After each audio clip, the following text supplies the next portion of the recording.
and welcome to Center Circle. I am Jermaine Brown. The Jamaica Premier League is supposed to be a league in which all 14 parishes take part. But, as it is, only a handful of parishes are taking part, with some not participating for more than 2 decades. No one under the age of 28 in the parish of Manchester has ever seen a Premier League match in that parish. In part 1 of a 2-part feature, we look at what is holding back football in the parish of Manchester. The curtains recently came down on the 2024-2025 Jamaica Premier League season. But what is supposed to be a national league only accommodated 5 parishes. With Kingston and St Andrew combining, it means that another 8 parishes missed out last season. One of those parishes is Manchester. They have not had a team in the Jamaica Premier League since Mile Gully in 1998. This week, Center Circle speaks with some of the stakeholders as we try to unearth what is holding back the progress of the league. Craig Larmond is the president of the association, and he has been leading Manchester's football for the last 9 months after replacing Barry Watson. Well, I've been there 4 years prior to my presidency, so I would be aware of some of the ills that would be happening. We were working on those prior to my 4-year stint, and since my presidency, some of those ills we've really zeroed in on what the challenges are.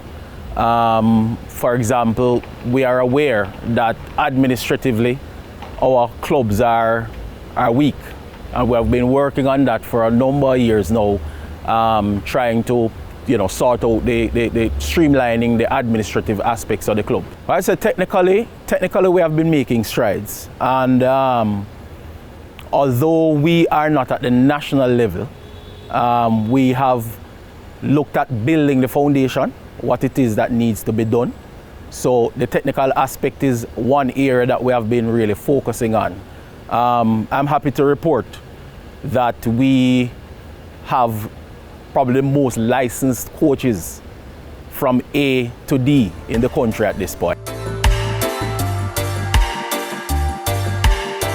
Boise Swaby is a long-time contributor to Manchester's football. He knows the ins and outs, as well as when things are not going well. He believes that the culture of the parish must change. But I will just start by saying, about 3 to 4 years ago, based on what you described a while ago, I would say what I call a red flag. When there was a U17/U18 team that played in our MFA tournament. That's the Phoenix team that was here. And they were beating our teams, our major league teams. And right there and then, it struck a chord with me and said, no, something is radically wrong. Where you have 17, 15-year-olds beating our team, basically was leading the competition at one point, right? So I'm saying what I see with the football is lack of preparation.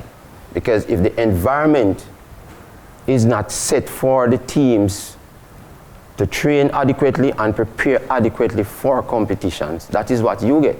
And I think for too long we have been having that, where we just start competitions, you hear that 1 week time, 2 week time, the major competition in the parish will be starting. The other thing I look at, we have not had what we call a promotional competition.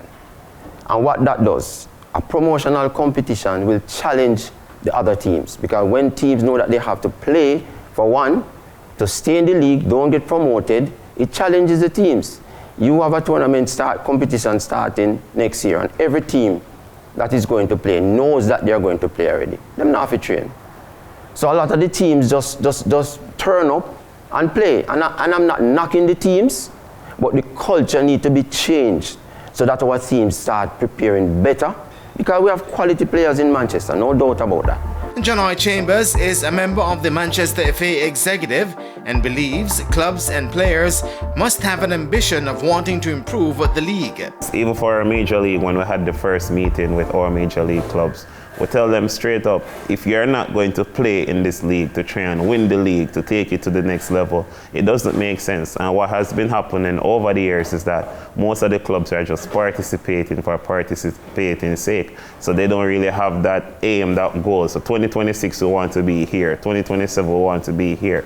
So if they don't have that goal, they can't go to players and sell the importance of it. So if you have a club like that's doing well now, hey, we want to be in the tier 2 because 2028 we want to be in the Premier League, and this is the route in which we still have to sell it to the players and let them understand. Like Swaby, Roy Peart is a staple in Manchester's football. He has worked tirelessly in ensuring that the growth of the sport is constant, but there's always a hurdle to clear.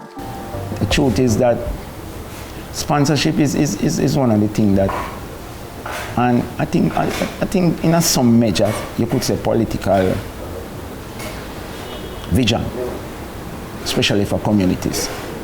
Because I'm from a community that years ago used to be up in arms, violent attitude. You don't get support much from communities like that, under pressure. Now, even worse. I rebirthed a corner league that was started by us many years ago. I rebirthed it, 2022. And I wrote 100 letters to business places in Mandeville. 100, to be exact. And it's only 15 give you something. 15. And I'm saying this is footwork. I went personally to all of these places. When it comes to football in the parish, Tony James is best known. He is a former president of the Parish Association, as well as a former JFF president. To be fair, I think Manchester's football has been on the decline, particularly since COVID. Manchester has not advanced its solid work in youth football, especially at the schoolboy level, into senior football, where most clubs are still poorly structured and unable to attract the required financing to carry out the JFF's national development mandate. It's a downward spiral. If you have poor quality of football at male and female senior levels, and equally poor levels of administration, which prioritizes a dependence on football politics over embracing the broader development structures, then the game is not attractive to sponsors, to spectators, let alone meaningful sponsors. The JFF's political promises to rural football, though well-intentioned, remain unfulfilled. Rural parish administrators trying their best are still basically volunteers, where their own time is limited and they're unable to get the basic financial tools to carry out their parish mandate. Kemar Ricketts is one of the brightest minds to come out of the parish. Most of his work today is being done in neighbouring St. Elizabeth. But he still works in Manchester with Downs United and has seen enough to believe they are on the right track. I think it's steady, it's good, but it can be improved. And this has all different entities. I think coming from growing up in the Manchester Football Association, with my association with Downs, would have taught me a lot, and I grew there. What I would love to see is the under 17 competitions back and running again, the under 15 competition that I was always used to, and stuff. But so far they have been doing a wonderful job, and I think one of the lacking problems is sponsorship. And it is that lack of sponsorship that is driving players in a different direction. When a player plays in the corner league, and if you talk to any one of the young players, why you play in the corner league? Boy, if we win, we can get $5,000, right? Can't blame them, they want money in their pocket. But if you look at the bigger picture, playing in the major league, a structured JFF competition, which is quote-unquote a FIFA competition, you have a bigger possibility to take your football to the next level. So it comes down to the player and what that player wants and what the club wants. Because even for our major league, when we had the first meeting with our major league clubs, we tell them straight up, if you're not going to play in this league to try and win the league, to take it to the next level, it doesn't make sense. And what has been happening over the years is that most of the clubs are just participating for participating sake. So they don't really have that aim, that goal. So 2026 we want to be here, 2027 we want to be here. So if they don't have that goal, they can't go to players and sell the importance of it. So if you have a club like that's doing well now, hey, we want to be in the tier 2 because 2028 we want to be in the Premier League, and this is the route in which we, so you have to sell it to the players and let them understand. And because I believe the Premier League has grown so much, and it's because of marketing, if you can sell that to the players and make your players buy into it, sell it to your staff and have them buy into it, in no time the clubs will transform. And then you'll find out that sponsors will just be naturally latching onto you like leeches. But it comes down to the leaders for the clubs. And even the FA, we have a role, so we want to put on a lot of workshops, because I tell you, it's all about education. Because if these clubs buy into it, you get one player sold, like you literally do a whole lot, not only for the club, for the community, everything in general. So for me, it's all about education.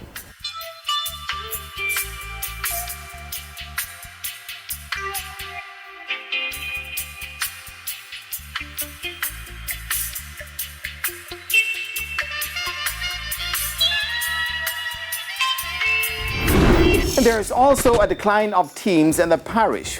We look at that after the break.